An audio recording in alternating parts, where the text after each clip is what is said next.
আসসালামু আলাইকুম। আমি ডাক্তার মোহাম্মদ রাকিবুল ইসলাম।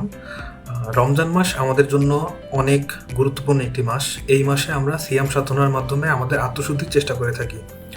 তো আমরা অনেকেই আছি যাদের রেগুলার কিছু ওষুধ খেতে হয়।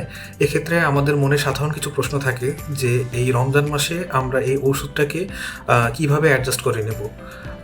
যেহেতু আমরা রোজা রেখে দিনের বেলায় ওষুধ বা যে কোনো কিছু আমরা যেহেতু খেতে পারি না, সেহেতু আমরা এই ঔষধটাকে কোন সময় কিভাবে অ্যাডজাস্ট করে নেব, এই প্রশ্নটা আমাদের অনেকের মনেই থাকে। তো আজকের ভিডিওতে আমি এই বিষয়টা নিয়েই সংক্ষিপ্তভাবে ব্যাখ্যা করব। তো চলুন ভিডিওটা শুরু করা যাক। রমজান মাসে সাধারণত ঔষধ খাওয়ার সময়সূচি নির্ভর করে আপনি কতবার ওষুধ খাচ্ছেন এবং কোন ধরনের ওষুধ নিচ্ছেন তার উপর। সাধারণত রমজান মাসে ওষুধ খাওয়ার 3টি গুরুত্বপূর্ণ সময় আছে।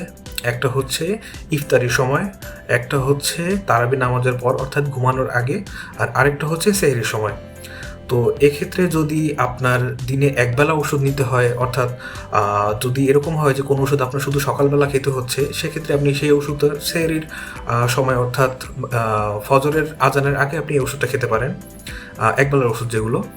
আর এমন যদি হয় যে একবেলার ওষুধ আপনার রাতে খেতে হতো, সেটা আপনি ইফতারের পর খেতে পারেন অথবা ঘুমানোর আগেও খেতে পারেন যদি একবেলার ওষুধ হয়। আর যদি দুই বেলা ওষুধ কোনো ওষুধ যদি আপনার দুই বেলা খেতে হয়, সেক্ষেত্রে আপনি সেহরিতে একটা ডোজ এবং হচ্ছে ইফতারের সময় একটা ডোজ এভাবে নিতে পারেন।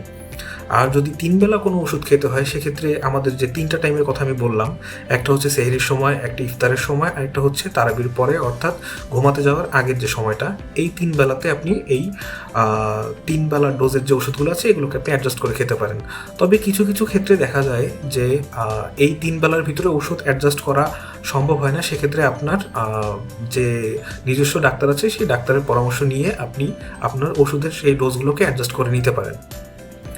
যেমন ডায়াবেটিসের যে ওষুধগুলো আছে, ডায়াবেটিস রোগীর জন্য রোজা রাখাটা একটু বেশি চ্যালেঞ্জিং হয়ে থাকে, কারণ ব্লাড সুগার ওঠানামা করতে পারে। অনেক ক্ষেত্রে চিকিৎসক আপনাকে কম ডোজের ইনসুলিন বা পরিবর্তিত ওষুধের রুটিন দিতে পারেন, এবং কিছু কিছু ক্ষেত্রে শর্ট অ্যাক্টিং ইনসুলিন বাদ দিয়ে লং অ্যাক্টিং ইনসুলিনের দিকেও যাওয়া লাগতে পারে। সেক্ষেত্রে ডায়াবেটিক রোগীদের অবশ্যই আমি পরামর্শ দিব যে রমজান মাসে, যদিও এই ভিডিওটা আমি একটু দেরিতে করতেছি, এটা আমার আরও আগে করা উচিত ছিল, যে রমজান শুরুর আগে বা যেহেতু এখন 4-5 রোজা চলে গিয়েছে, আপনারা আপনাদের নিজস্ব যে ডাক্তার আছেন ওনার সাথে পরামর্শ করে আপনাদের ওষুধের ডোজগুলো অ্যাডজাস্ট করে নেবেন।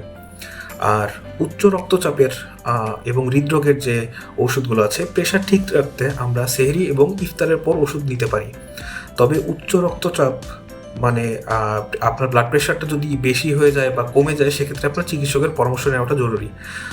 আর হচ্ছে গ্যাস্ট্রিক, আলসার এবং পেটের সমস্যার যে ওষুধগুলো আছে, যদি আপনার সেই গ্যাস্ট্রিকের ওষুধ দিনে 3 বার নিতে হয়, সেক্ষেত্রে আপনার চিকিৎসকের সাথে পরামর্শ করে সেই ওষুধটাকে 2 বেলায় নিয়ে আসার চেষ্টা করতে পারেন। আর সেহরির আগে এবং ইফতারের সময় এই 2টা সময় হচ্ছে আপনার অ্যাসিডিটির যে ওষুধগুলো আপনি নিয়ে থাকেন সেগুলো নিতে পারেন। এবং আরও কিছু ওষুধ আছে যেমন মানসিক স্বাস্থ্য এবং ঘুমের জন্য যে ওষুধগুলো আছে, সেটা রাতে ঘুমানোর আগে নেওয়া যেতে পারে। তবে ডিপ্রেশন বা অ্যাংজাইটির কিছু রোগীদের জন্য কিছু ওষুধ রোজায় খাওয়ার ধরন পরিবর্তন করা লাগতে পারে। সেক্ষেত্রে আপনার চিকিৎসকের সাথে অবশ্যই পরামর্শ করে নেবেন।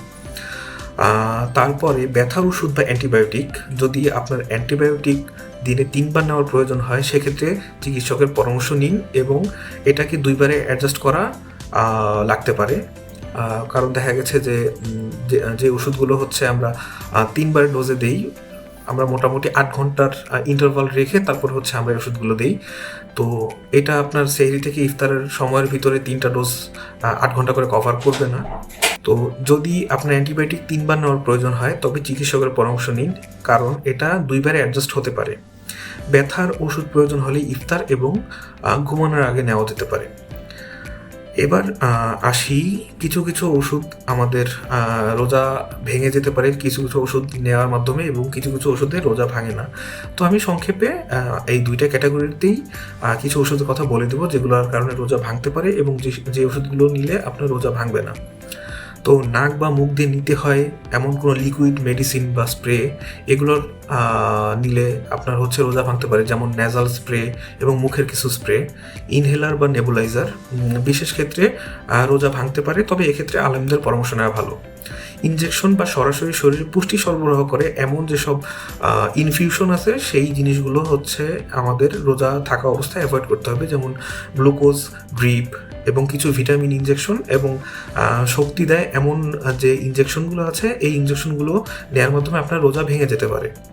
তবে যেসব ওষুধে আপনার রোজা ভাঙবে না তার ভিতরে চোখ বা কানের ড্রপ, ইনসুলিন বা কিছু নির্দিষ্ট ইনজেকশন আছে যেগুলো নিলে আপনার রোজা ভাঙবে না। এবং স্কিনের ক্রিম বা পেইন রিলিফের যে প্যাচগুলো আমরা অনেকে ব্যবহার করে থাকি, এই সব ওষুধ ব্যবহার করলেও আপনাদের রোজা ভাঙবে না।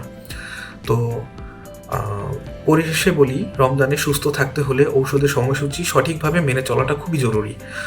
যদি আপনার ওষুধ খাওয়ার বিষয়ে কোনো প্রশ্ন থাকে তাহলে অবশ্যই আপনার চিকিৎসকের সঙ্গে পরামর্শ নিতে ভুলবেন না।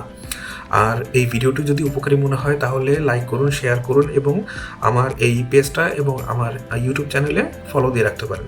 ধন্যবাদ।